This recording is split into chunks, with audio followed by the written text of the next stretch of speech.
Qual o significado do público para o cinema? Sem o público não tem sentido. O público é o complemento de tudo. Que é muito rico contar uma história para pessoas tão diferentes e que vão receber de forma também muito diferente. O medo, a emoção, a gargalhada, isso é cinema. Isso é o público quem dá. Nós, artistas, fazemos tudo com esse intuito, de conseguir com que o público vá além de si mesmo.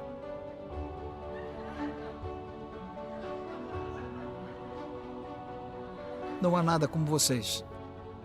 É para você que as histórias são criadas. É por você que o cinema existe. Nossa homenagem a quem mais inspira o cinema, o público.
Olá, bom dia, buenos dias, good morning.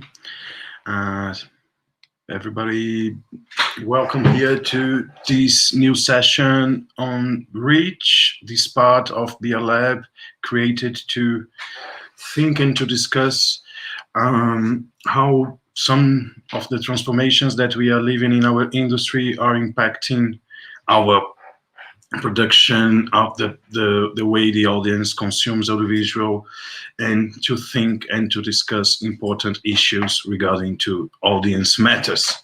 I'm super happy to present this session, again in partnership with Locarno Industry Academy, this amazing workshop. We are very honored to be partners since last year or 2 years. This year, our activities are being made online. I'd like to thank all the Locarno Industry Academy staff, to Julia, our Julia Duarte, who will be here soon, Marion Claude, Jasmine, and all the staff. Also, I need and I thank very much our partners who made this activity possible. I'd like to thank you very much the support and the sponsor from Projeto Paradiso to be a lab, from SPCine, the government of São Paulo, and also Programa Ibermídia, Globo Filmes, and Vitrine Filmes, among many others institutions that support us. Also, Programa Ibermídia is supporting Industry Academy Latin America, and it's a very important partner for these panels we are doing. So, no longer, I'd like to ask to Julia Duarte, project manager from Locarno Industry Academy São Paulo, to join me in the screen and help me to present this amazing panel. Oi, Ju. Your mic is off, I think. I cannot hear you. Your microphone, I think it's off. Oh, sorry. Olá. Yes. Sorry, I have muted myself. Sorry. Hello to everyone who's watching us. On behalf of the Locarno Industry Academy International, I'd like to thank BR Lab and all these partners that made not only our São Paulo edition to be possible this year, but also this rich seminar, which is gathering so many important discussions in this past weeks, in this moment of uncertainty. I'd also like to apologize because this panel won't be translated into Portuguese, since we thought it as a closed session, and then we thought it was super important to share this discussion with you. And I'd also like to apologize on behalf of Bobby Allen from MUBI, Senior Vice President of Content, who's not going to be here with us, unfortunately. He wrote me late at night yesterday, and he had some personal issues. But I'm happy to have here two great people in the VOD industry, who's Eduardo Constantini from Cabinet, and he's also one of the co-founders of MUBI, so he can speak a little bit of MUBI as well. And Marcus Duffner, who's our double agent. He's here as founder of Spanflix, my partner at Spanflix, and but also as a Locarno Heritage Online project manager, which is an initiative Locarno created this year for library films. I'd like to thank you very much, both of you, Eduardo and Marcus, to be with us. We've thought about this panel since one of the most challenging subjects for the independent cinema industry in the past decade is the digital environment. And with the arrival and the consolidation of the internet, new platforms of streaming films were created, and MUBI was one of the first ones. And soon another ones were created and became giants in the industry, not only while exhibiting films and series, but also producing content. However, when we talk about VOD, those are most of the time Netflix or Amazon are like the synonym of VOD. But the scenario is not exactly like that. Independent cinema and content have a lot of options in the VOD system. And this year with the pandemic, with the COVID, it became even more important to discuss VOD. So I'll begin this panel asking both of you to introduce yourselves and Cabinet and Spanflix and Heritage Online, and explain a little bit how you arrived into this business. And then if we are able to discuss a little bit more about how to build audiences, niche audiences in this environment, as Cabinet or Spanflix are platforms that are driven to a certain kind of audience. I'll begin with Eduardo Constantini, as I told you, founder of Cabinet, and who can also introduce a little bit of how Mubi was created. Thanks, Eduardo, to be here with us in this day, with a busy day for you. And I'll give you the word so you can introduce you a little bit.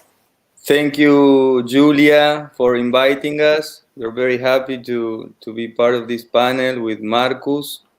And yeah, actually, this is a very busy day because we are launching Collapse, which I will explain in a bit. But I will start by introducing myself. My name is Eduardo Costantini Filio.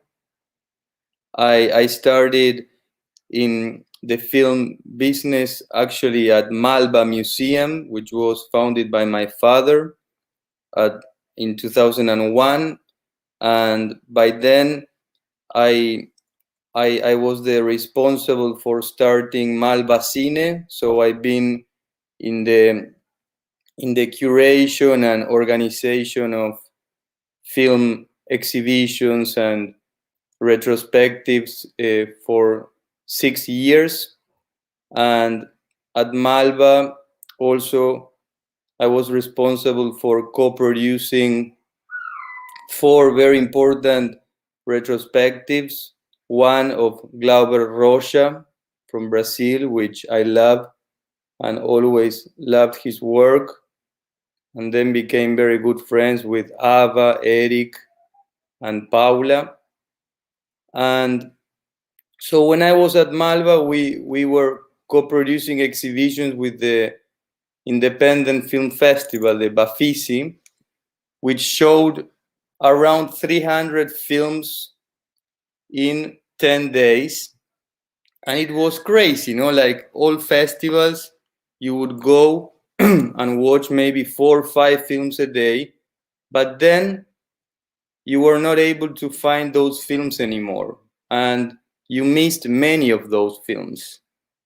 So that was the time when I started to have the idea of creating a website, a platform where you could show, you could find, you could discover the best in cinema, no? And that was how we started Mubi with my partner Efe. That was in 2007. There were still no digital platforms, as you know. The industry has evolved a lot since then. But then the intention of us was to actually do that, create a website where you could find quality films. A few years before Mubi, and I remember that the first films that we actually showed at the Auteurs, which was the name of the company back then, were a few films of Chantal Ackerman, who was also a dear friend of mine. And those who know her work and know that she passed away, it was very sad for all of us. But by then again, we became friends with Chantal because we organized an exhibition of her at Malba. It was the first exhibition of one of the most important feminist artists from the 70s. And what we did with her was a retrospective of her work. And also we showed a video installation of her work at the museum. There is a catalog on that exhibition, which you can probably find. It was an autobiography of Chantal. So by then, it was very difficult to convince filmmakers to give us the films for Mubi, which was a website which actually we even didn't have. It was many years of efforts, 2 years actually, the first 2 years of many meetings with filmmakers, with producers, with sales agents, going to the festivals, and it was just the beginning, no?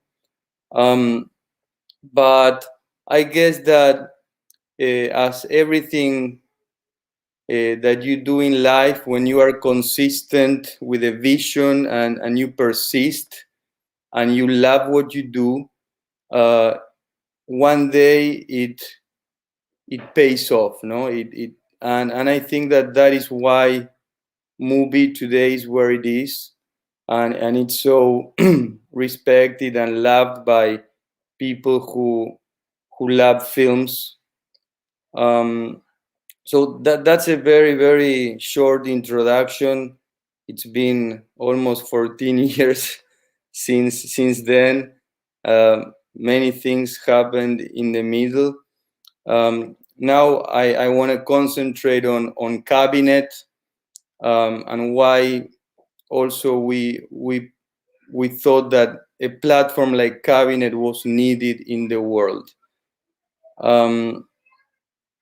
So what we see is that the world is somehow collapsing, no? And I don't want to be catastrophic, but we are going through a shift in our consciousness, no? There are many paradigms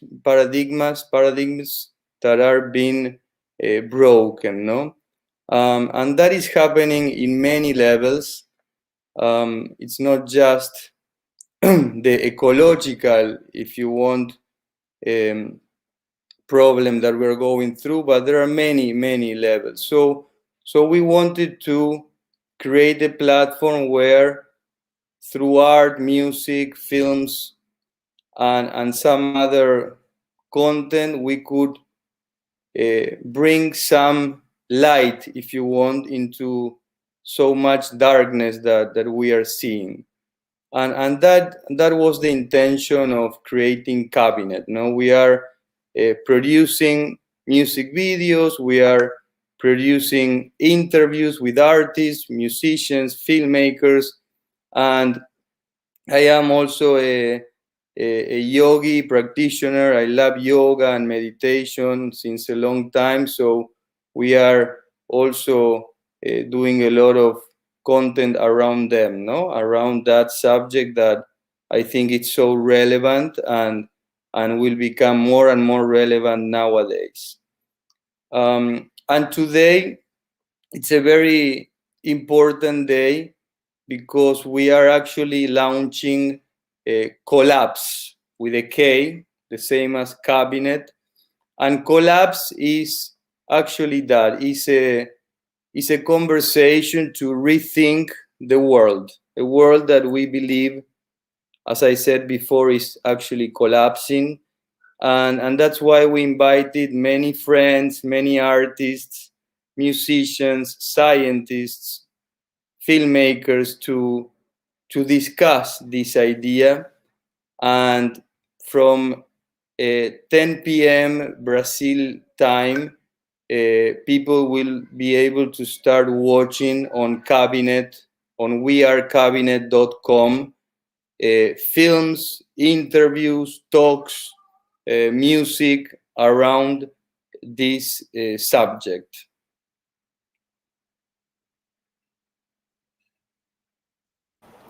This is super nice.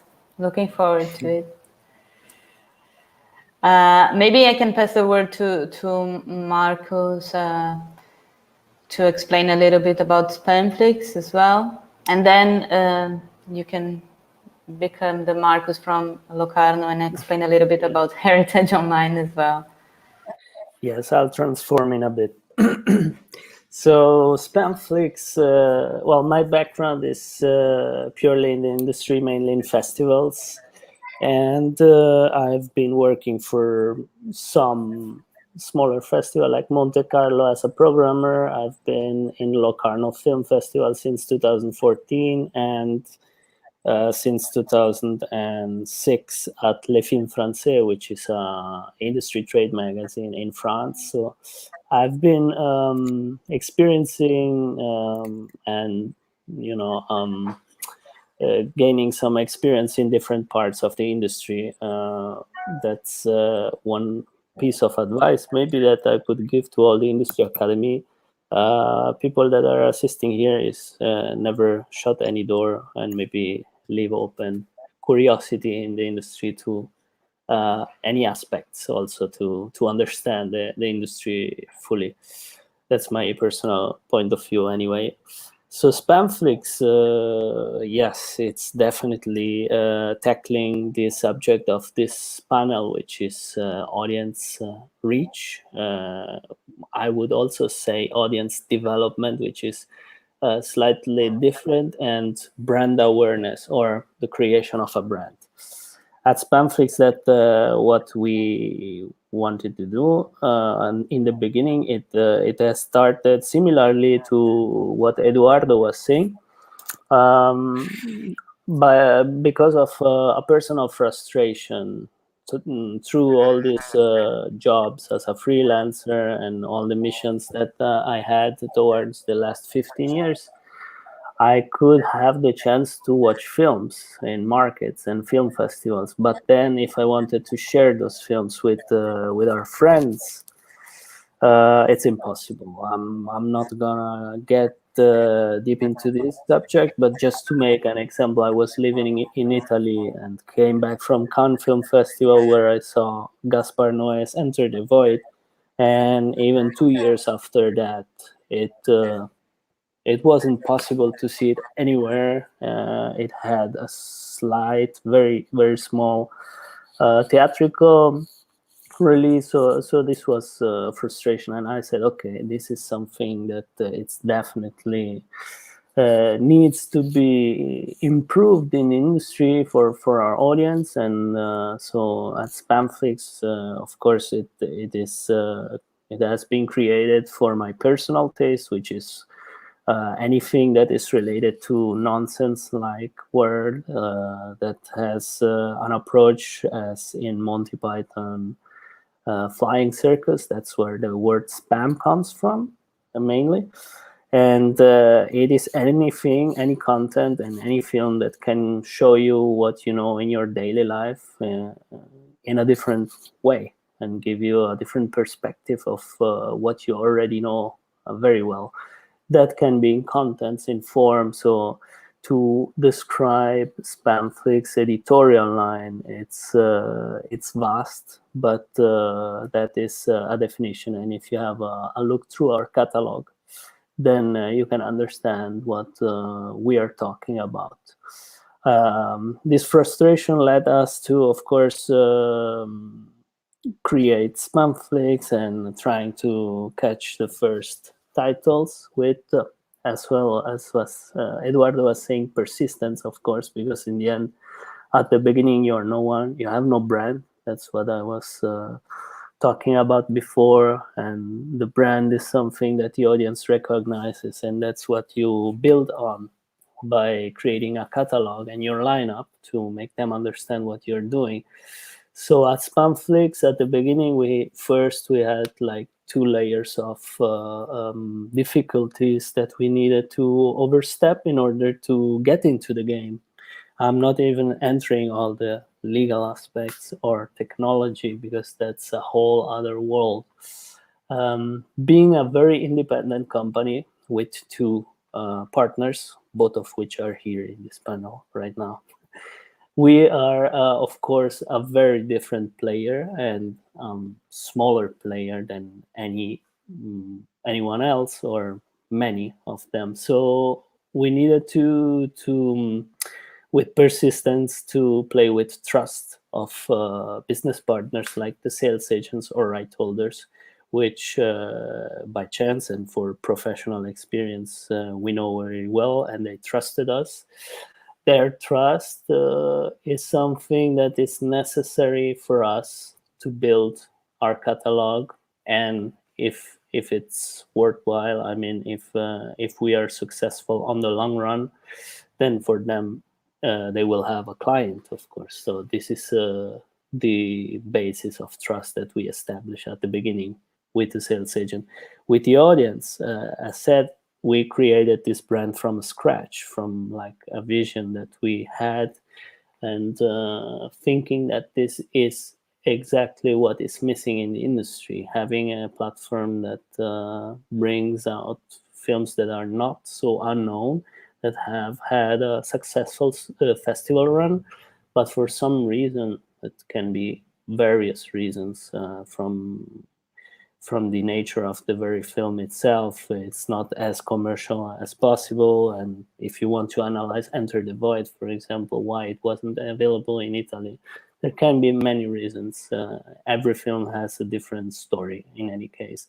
So, but in the end, the audience is the one that is missing a legal opportunity to watch the film, because we all know that illegally, especially the target audience that I'll talk in a second, they will have many options. So in order for them to have a legal way to watch it, that's why we created as well Spamflix. The audience we are talking about are cinephiles, of course, and internauts, which is a word that describes anybody that search for content online. They can be cinema goers, of course, but not only. And many of them have not the habit to go to the theaters and watch film among the other audience. Maybe they don't have the habit to find or being reached like the others. So for us, of course, talking strictly about audience development and brand, we had to analyze different aspects on how to do it with a ridiculous budget, because Spamflix has been built mainly with the power of our work, of our connections, and knowledge of the industry. Marcus, sorry to interrupt, maybe because you were talking about Spamflix, and maybe before we enter the heritage online also subject.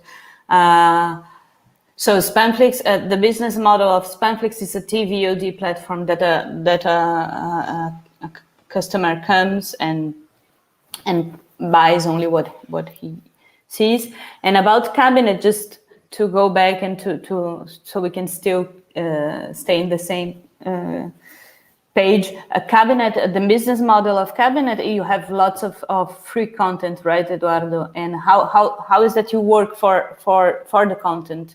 Like Spamflix works with the sales agent and with licensed films.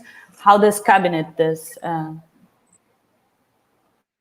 So we will launch a paying subscription model soon.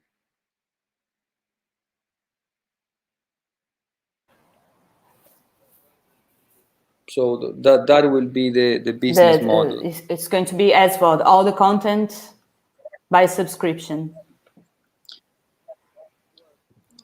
Well, probably not all the content, but that is something that we're still analyzing. But today the content that you have on Cabinet is not everything produced by Cabinet, or people can, no, right holders can give you the rights? Yeah, we have a mix of licensed content, produced content, and it's all for free for now, yeah.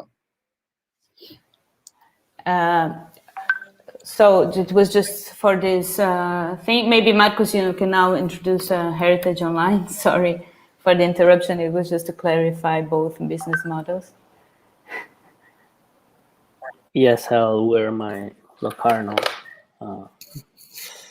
Yeah, Heritage Online, and this is something that is a B2B service. It's not a VOD platform. It doesn't have any VOD model. It has an online screening room, but it's a B2B service. The focus of Heritage Online is mainly to increase the distribution of heritage and library films, especially in these days in which, well, we saw with the pandemic an acceleration of the VOD penetrations in our home video system and the slow death of DVD and Blu-ray distribution window.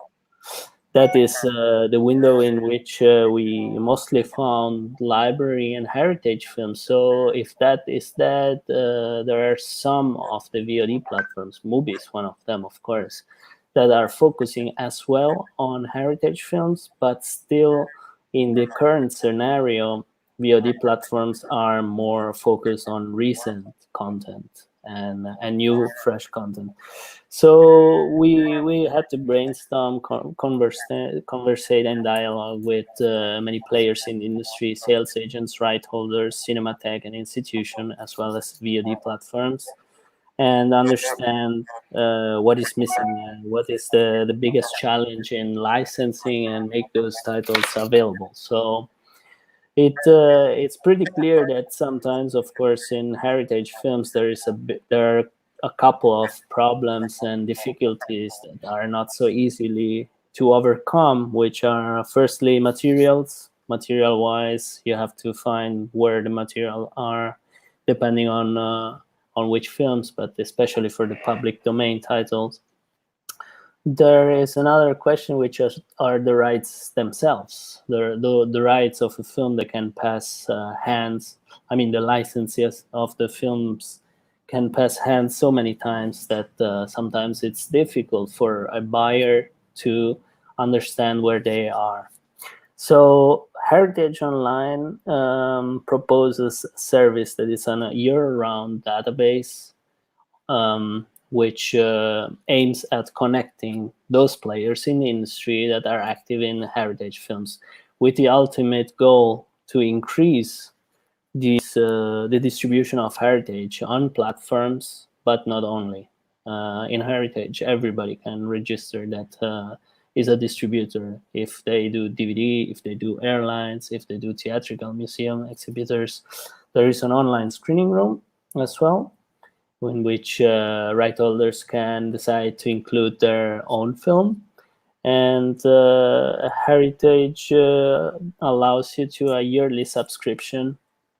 Mostly from 2021, the subscription will be included into the Locarno Pro badge as part of an industry activity under the Locarno Pro umbrella of the Locarno Film Festival. So platforms such as Cabinet and Spanflix would go there to seek for contacts to understand which rights are available, which territories, and which kind of windows of rights are available, if they're exclusively available or non-exclusively, which materials are available for each title. So it's a pretty broad online database in which to quickly search and pretty effectively find what's available and where. Well, I guess this initiative from a film festival, which is directed to the industry to make more content available, but Cabinet and Spanflix were both created as Mubi was at some point created to distribute niche contents. Like you definitely believe, Eduardo and Marcus, when you created the platforms, like that there was one kind of content that should have a place to be shown for the audience, but it's not that obvious. It's not. That's why, like, we're talking about niche audiences, because it's not that easy to find this audience, or is it? So what are the tools that you're using to make your content available for the audience? How does the audience find you? Maybe in a way, yeah, sorry. In a way, it's not easy, no. Well, it's not easy, but at the same time, independent cinemas, independent theaters have existed forever. Cinematheques, film students, so many people who are interested in arts and culture, no, in general, and film in particular. And today there are so many tools also to reach the niche audience that you are looking for, no? In our case in particular, again, it's not that we are thinking in the audience. We are always thinking on the content itself, because we are producing a lot of original content, and that's something that we've always loved doing, no? So when you do something, when you film something, in a way you're not thinking in the audience. You are maintaining yourself true to what you need to express, no? And that happens when you're an artist, when you're a producer that is compromised with the cause.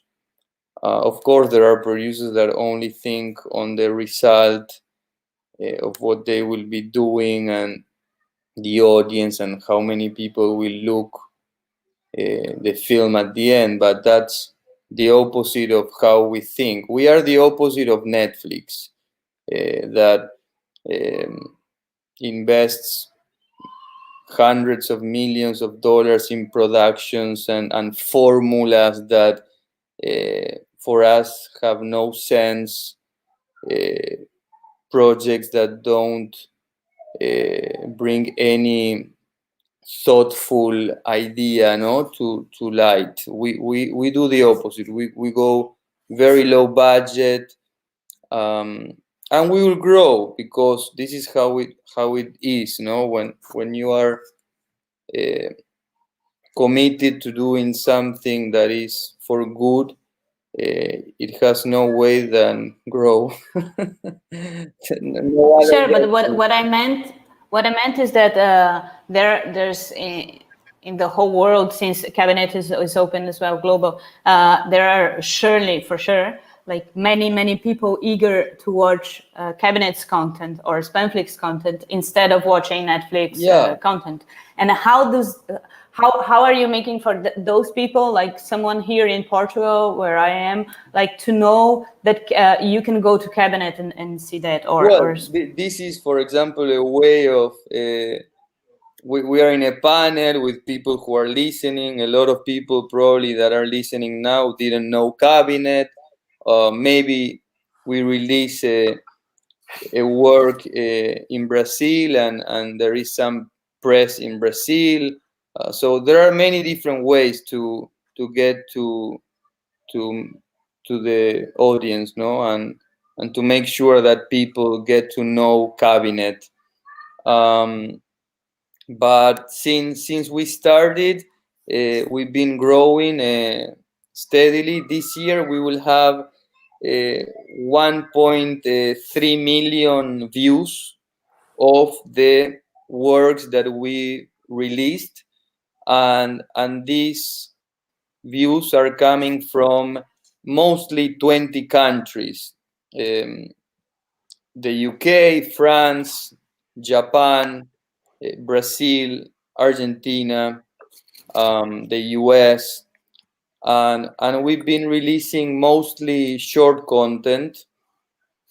But we also had a very big release, which was La Flor from Mariano Ginás, the filmmaker from Argentina, which had around 400,000 views, which was very, very big for us.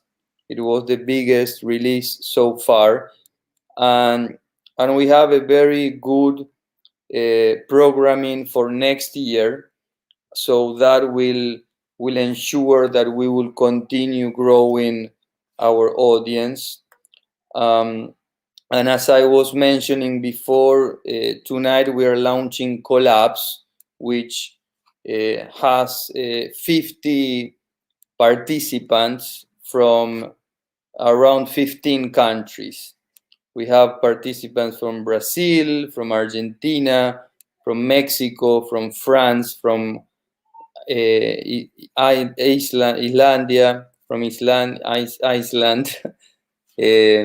Japan. So we will have speakers, we will have films, music. So that will help us also make sure that people get to know Cabinet. And what about Spamflix, Marcos? Yeah, Spamflix, as said, being created from scratch to build an audience is pretty tough. It's not easy. I mean, we have tools. We explored it. We banged our head against a lot of different options, and we tried out many things, as I think any platform, because there is actually no science right now that explains exactly how to reach audience. There are some companies out there that propose themselves as a good solution to reach out to your audience, and most of them are good in theatrical distribution or maybe SVOD, but in TVOD, I am of the opinion that it's still not as evident to reach out your audience. There are many factors like the film itself can go as a good seller and the rest of your catalog not. But in creating a brand and making the brand awareness, which is another important point when you create a platform like Spamflix, there are several things we have tried out, and some of them are really the best ones. And just to name a few of the actions we did is to partner up with festivals, genre festivals and fantasy festivals. We partner up with BIF in Brussels, NIF in Neuchâtel in Switzerland. We are partners with Fantasia. We've been partnered with Fantastic Fest, with CJS Morbido in Brazil. We have a partnership with a local fantasy festival called Phenomena.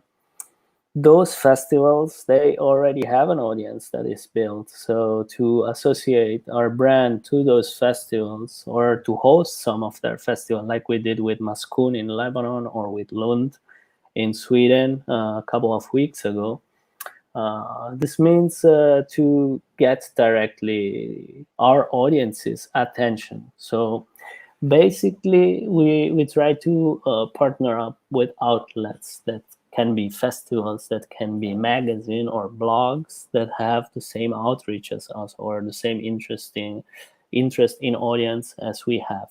So this is what resulted best.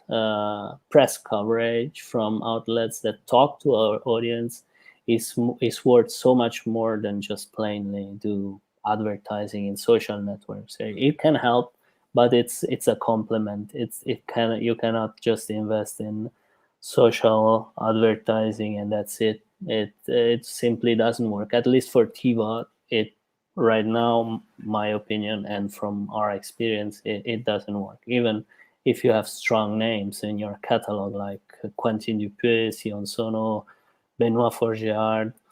So we tried out those. We have a pretty active social network life. We do games. We have a game page on our website in order to interact directly with the audience. We propose free content as well, like short films, extra contents like in the DVDs. In the end, we release one film a week and highlight some. We do stuff picks, different operation and action that gives you the idea as the old videotape, which is what ultimately we are trying to do, to act like a global videotape for cult films and avant-garde weird stuff, in order for this audience that love that to be involved and register. I forgot to ask for the audience if they have any questions to send it here. Soon we will open for a Q&A, but if the questions arrive, I can start doing them. I still haven't received any, but if you have those, you can send it. In the meantime, I'll ask the questions myself. About a cabinet, maybe do you work mainly with exclusivity with your contents or not? You have exclusive contents or non-exclusive? No, we do both. And And also another question that I would like to address here is that together with the boom of VOD platforms, I guess there's also a boom of these platforms that list platforms or list films. Those films are screened in those platforms, or we at the Industry Academy had every year we had this presentation of Filmelier, which I think it's a platform that works really well in Brazil and Mexico, and they say what are the films that are in those and where you can watch them. Do you think those are useful, both of you? Do you think those platforms of explaining people where are the contents are useful? I can maybe talk about my experience with Filmelier, and then another platform that you're referring to, maybe justwatch.com. Filmelier is mostly important in Brazil and Mexico, while Just Watch is globally. What I think is they have an audience of cinephiles. It doesn't mean that those cinephiles then are really then clients of your content, but definitely it grows your audience. What we've been experiencing, especially with Filmelier, is that they have a strong fan base audience of cinephiles. They are a big reference in Brazil, especially, and Mexico too. We partner up with them in a couple of occasions, and it worked really well to build an audience. But then it doesn't really convert that much as the partnership we have with Festival. Maybe Eduardo, you use these services or something like that? We use those services with Movie. We haven't used them yet with Cabinet. Because I think the internet is a whole world, and it seems good for the audience to know where exactly to locate. Yeah. And there's something else I'd like to address in this conversation as well, because I've seen many panels about VOD many times, and I guess piracy is an issue that is important to talk about. And sometimes in the industry we have this tendency to talk about something that happens really like far away from us, that we don't know about piracy, and it's actually piracy. It is a window of distribution. We have friends, filmmakers, that put their own films in pirate sites because they want their films to be seen. So we deal with that every day. It's not something that is really far away from us. And I think it's important to have here Cabinet, Mobi, Spamflix, because I think this is the only way that we can reduce piracy, like putting content available for a certain price or for something, because I really believe that a lot of people would like to see a film, and if they find it, they would pay for it.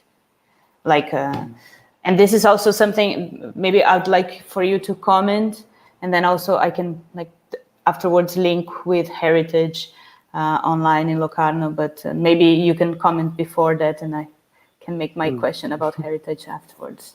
I have my opinion, but I leave Eduardo, maybe if he wants to say about his experience with Mubi, or I just go. No, you can talk, Marcus, please. Well, the catalog in Spamflix is not as new. We don't have any exclusivity. We have non-exclusive. The strength that we have, as said, is to offer good quality video and subtitles and extra content. So that's the new thing we offer. It's we differentiate us from that. But honestly, I think all the films in Spamflix, or almost all of them, they're available illegally.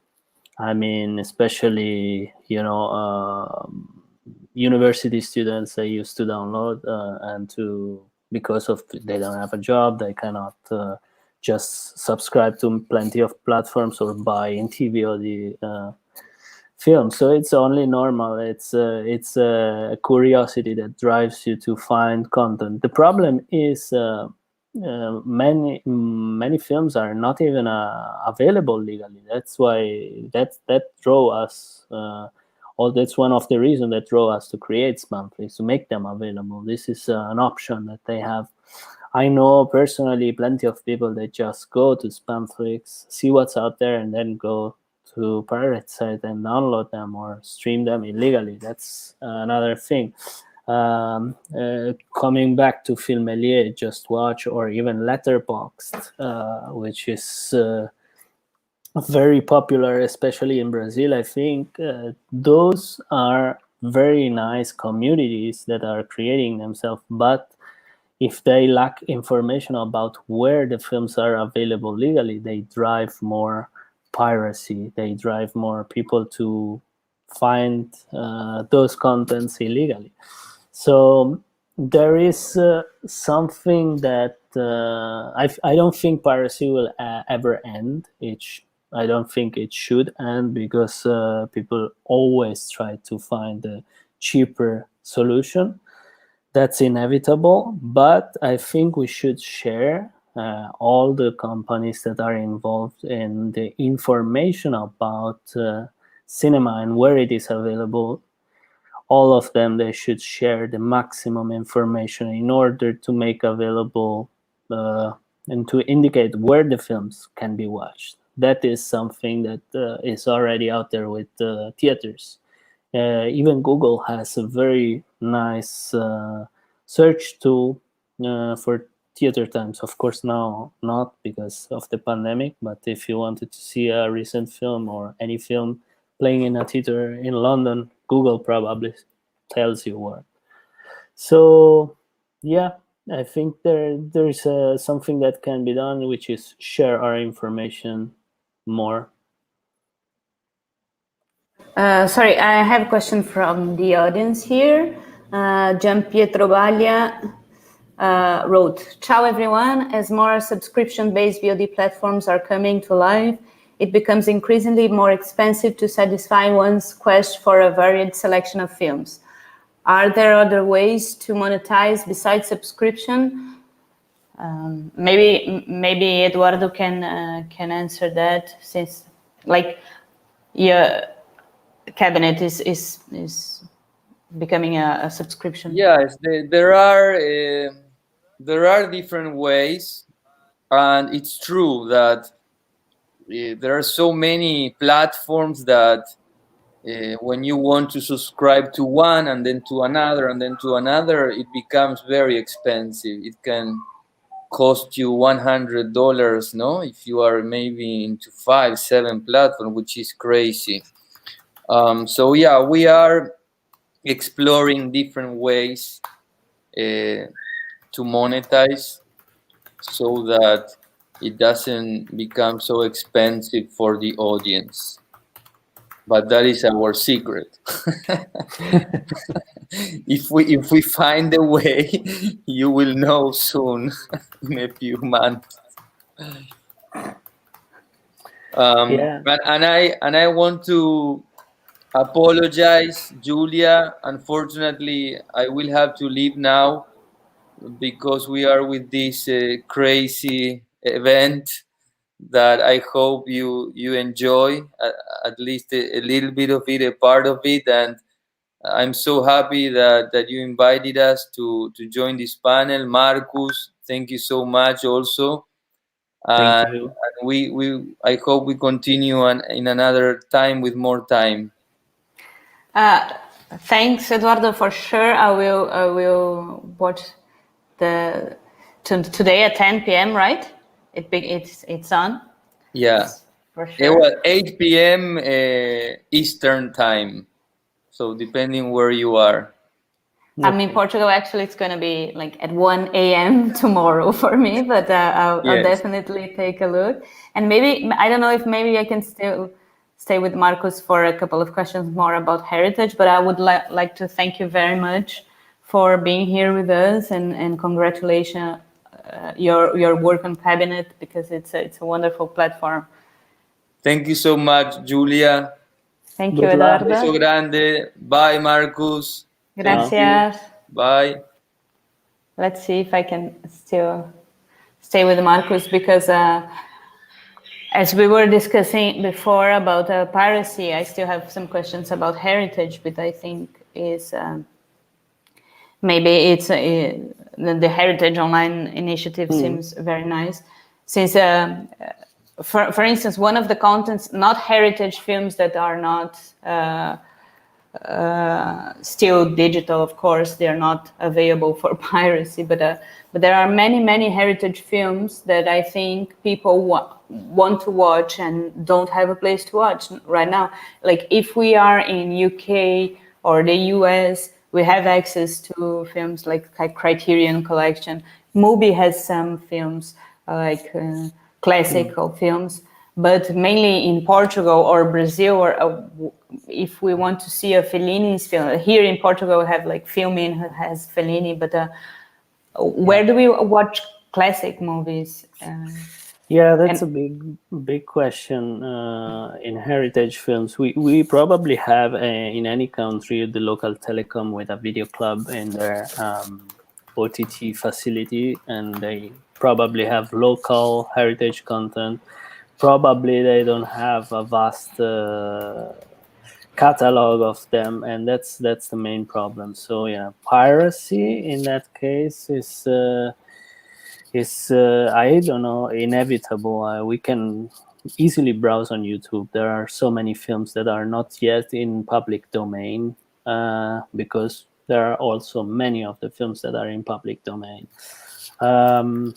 What is a big work that is done is usually by cinematheques offline, of course.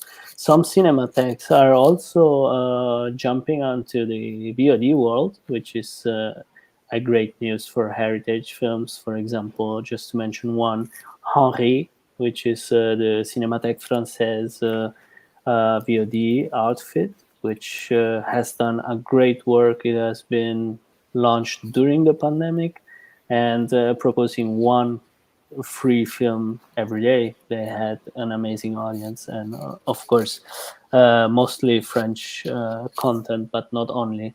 This is a very good example on how to share content, and possibly at one point they can also imagine and figure out how to monetize that content at max, because to host a VOD platform has costs, of course, and cinema itself needs to have a proper income to pay wages, salaries. So it is only normal that even heritage films is still to be monetized.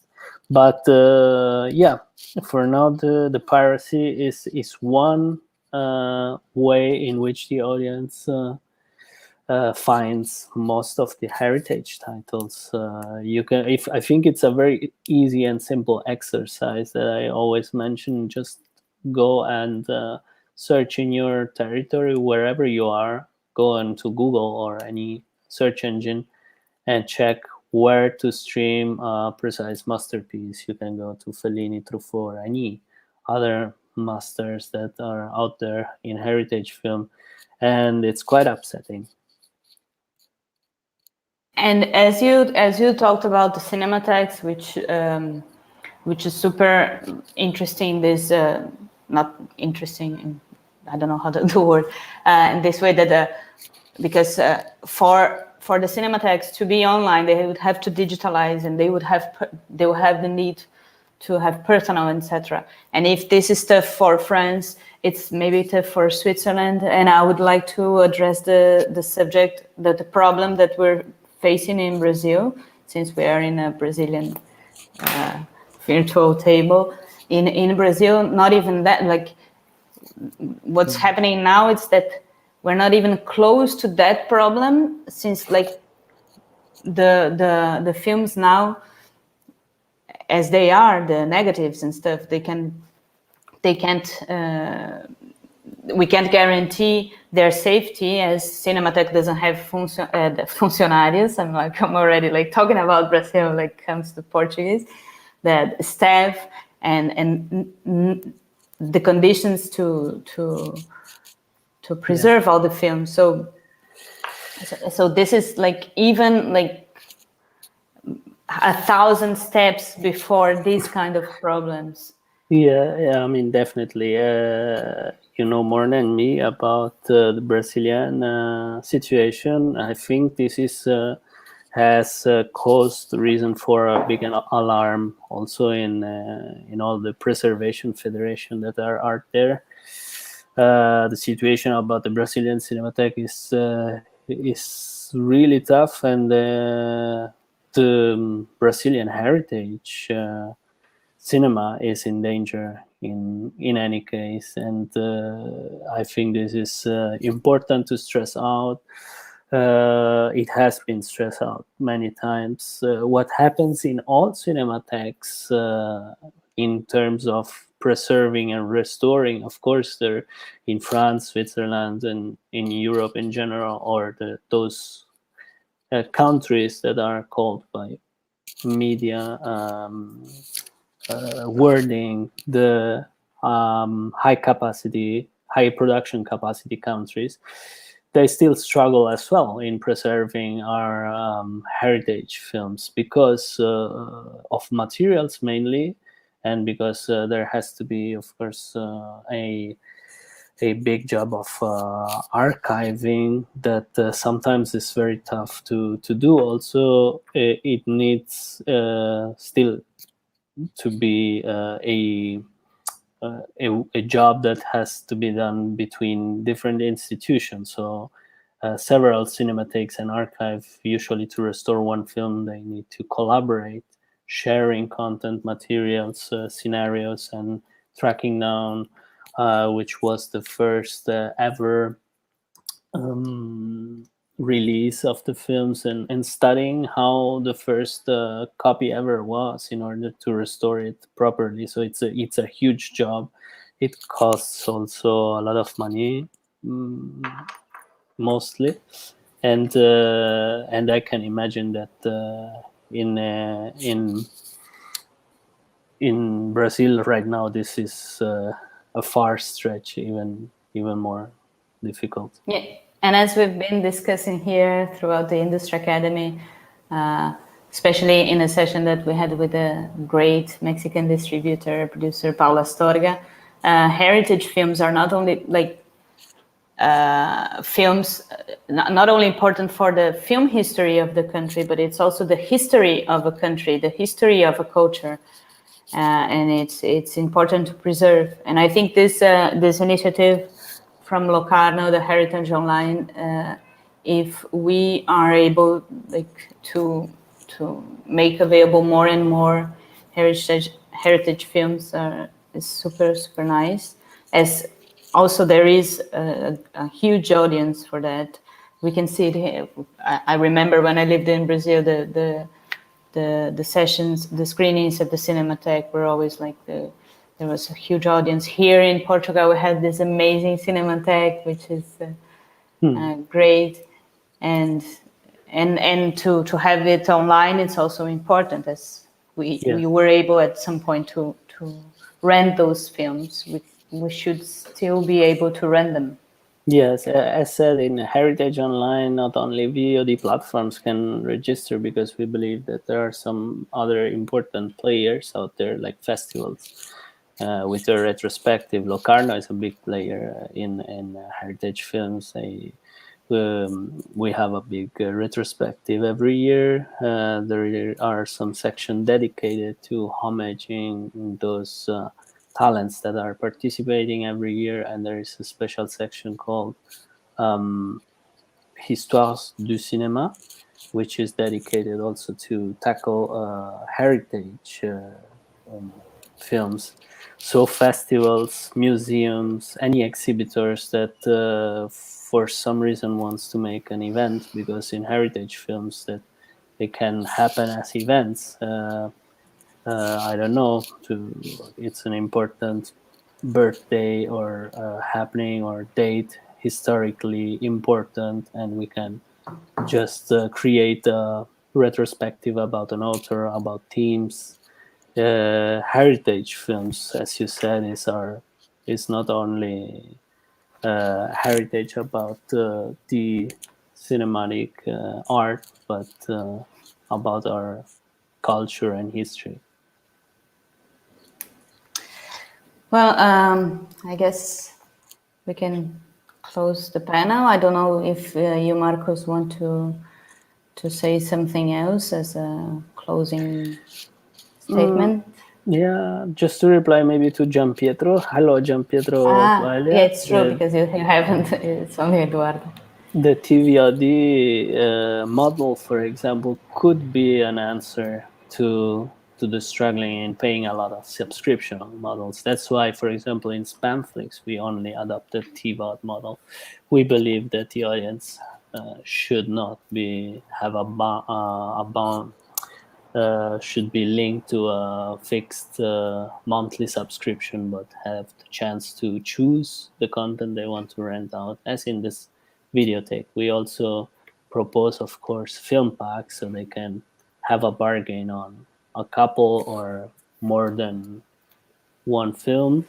But it's true that little by little, everybody will also offer the hybrid model as for TVOD. I think that is the path that this is taking us.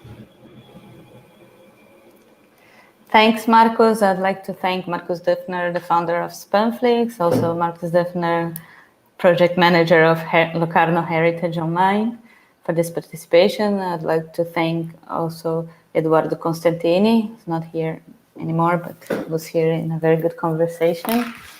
And good luck with everything. Thanks a lot. Also to BR Lab